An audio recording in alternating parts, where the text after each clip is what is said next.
ما زاغ البصر وما طغى، وہاں تو ہے نا خر موسیٰ صاعقہ، حضرت موسیٰ نے جب تجلیات کو دیکھا تو بے ہوشی طاری ہو گئی۔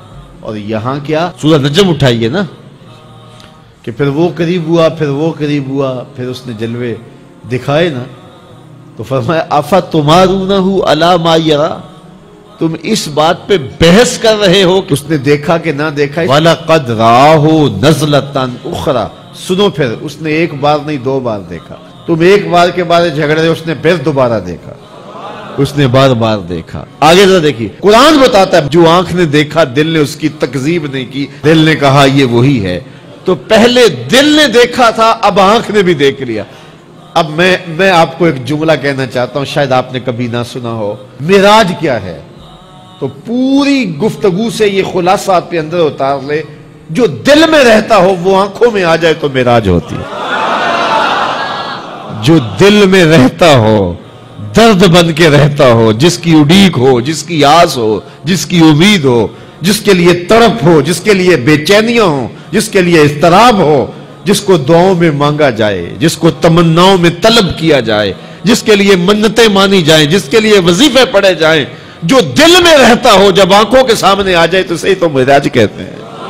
جو آنکھ نے دیکھا دل نے اس کی تکذیب نہیں کی۔ اور یہاں ایک اور جملہ کہتا ہوں، وہ یہ کہ دنیا پہ ہوتا یہ ہے کہ جب کوئی نظارہ دیکھا جائے، کوئی منظر دیکھا جائے تو ناظر تعریف کرتا ہے نا کہ واہ واہ کیا منظر تھا۔ آپ دنیا کے اوپر جاتے رہتے ہیں، مناظر دیکھتے ہیں تو واپس آ کہتے ہیں کیا منظر تھا۔ یہ گرمی چمکنے والی ہے، لوگ شمالی علاقہ جات میں جائیں گے تو واپسی آ کے بتائیں گے کیا منظر تھا، خوب پہاڑ تھے، کوساروں کا رنگ کیا خوبصورت تھا، پھوٹتے جھرنے، بہتی ندیاں، کیا رنگ تھا یار، کیا موسم تھا، کیا خنکی تھی، کیا جمال تھا۔ اقبال بھی گئے تھے نا اور واپس پلٹے تو کسی نے دیکھا کہ کیا دیکھ کے آئے ہو، تو اقبال نے کہا من خدارا آنجا دیدم بے حجاب، میں نے اس کے جلوے وہاں بے نقاب دیکھے ہیں۔ تو جب کوئی نظر منظر کو دیکھتی ہے تو پھر تعریف تو کرتی ہے نا۔ تو یہی ہوتا ہے نا کہ نظر منظر کی تعریف کرتی ہے، لیکن معراج کی شب پہلی بار ایسا ہوا جب حضور کی نظر نے اس منظر کو دیکھا تو منظر پکارنے لگا ما زاغ البصر وما طغى، واہ واہ کیسی آنکھ ہے، نہ جھپکتی ہے نہ حد سے آگے گزرتی ہے۔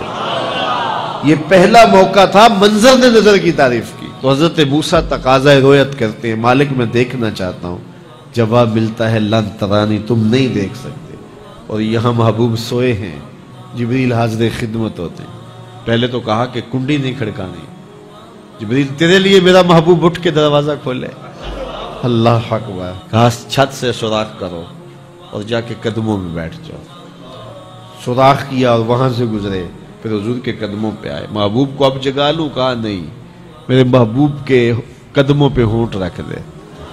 اب جبریل حضور کے قدموں کو چومتے ہیں۔ یہاں ظہوری صاحب بھی مجھے یاد آئے، اللہ ان کی قبر پہ رحمت نازل کرے۔ سادہ لہجہ ہے لیکن کتنا دل نشیں ہے۔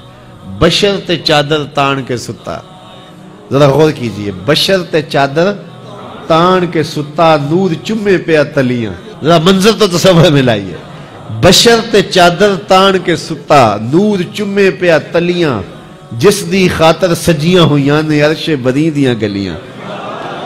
پھر بشرط اگے لنگ دائی جاوے، نوری رہ گیا تھلے، جس ویلے انہوں ود دیاں ویکھیا، آکھے بلے بلے بلے۔ جبریل حضور کے قدم چوم رہے ہیں، حضور بیدار ہوتے ہیں۔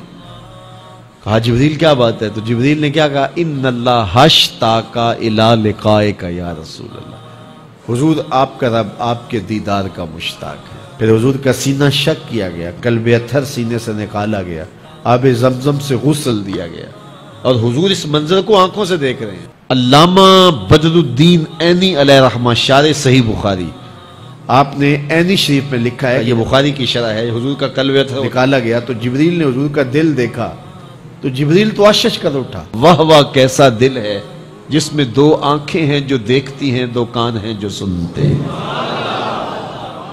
یہ حضور کا قلب اطہر ہے۔ حضور نے فرمایا صحابہ صفیں سیدھی رکھا کرو، مت سمجھو میں آگے دیکھتا ہوں، جس طرح آگے دیکھتا ہوں میں پیچھے بھی دیکھتا ہوں، میں تمہارے رکوع بھی دیکھتا ہوں، دلوں میں پیدا ہونے والے خشوع بھی دیکھتا ہوں۔